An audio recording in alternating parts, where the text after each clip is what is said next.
Hi viewers and students, today we are going to discuss about some of the essential features of ES6. So here, what is ES6 and what is ES5?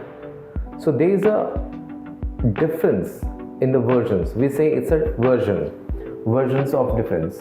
Like in ES6.5, it means ECMAScript 5. There was something which was not good for the code. Like we had and data type var, but we didn't had this let and const.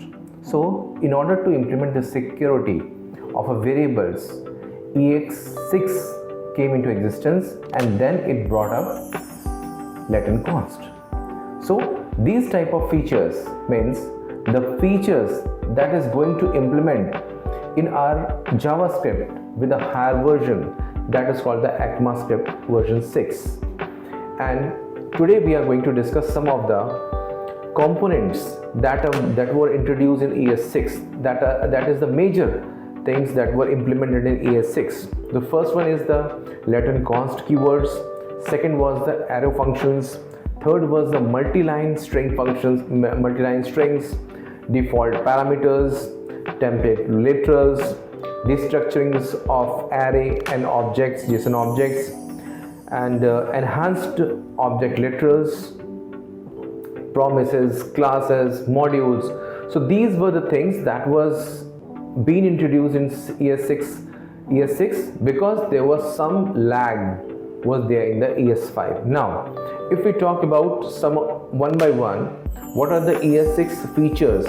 So as we have already discussed about the let and const, so let and const had the security to maintain the access level of a variable. So these two things, let and const, were used to maintain the block level element, and the var was non-blocking element. Second thing is the arrow function. So what does arrow function means? It's nothing but it's a way of writing the function in another way, but it acts fast because it has less code. Definitely it's going to place some shorter code when we are writing this type of arrow functions. Third is the multi-line strings.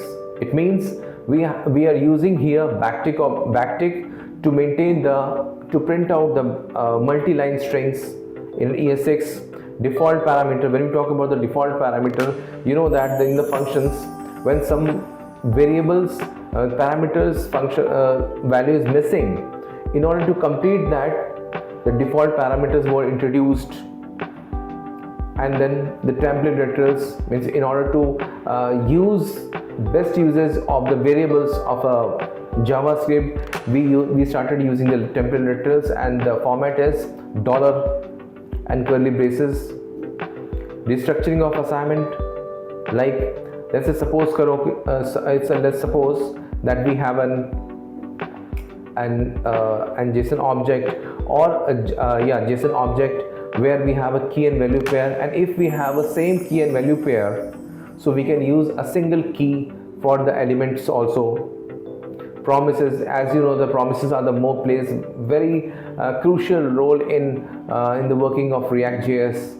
So whenever we are calling an API data, these promises plays a very important role. That means whenever the API is called, then only the result will be the reflecting. So in order to get the data, we must follow the promise rules. Classes are the another things that have been introduced in this.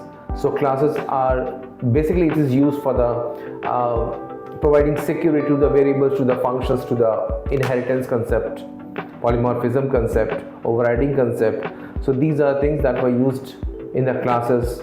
The modules are the most newly things that were introduced in ES6. Like we can also create modules in the JavaScript also. Earlier it was only possible in React.js or in AngularJS, but now after introduction of ES6, in the JavaScript also we can create modules. We can import and export modules.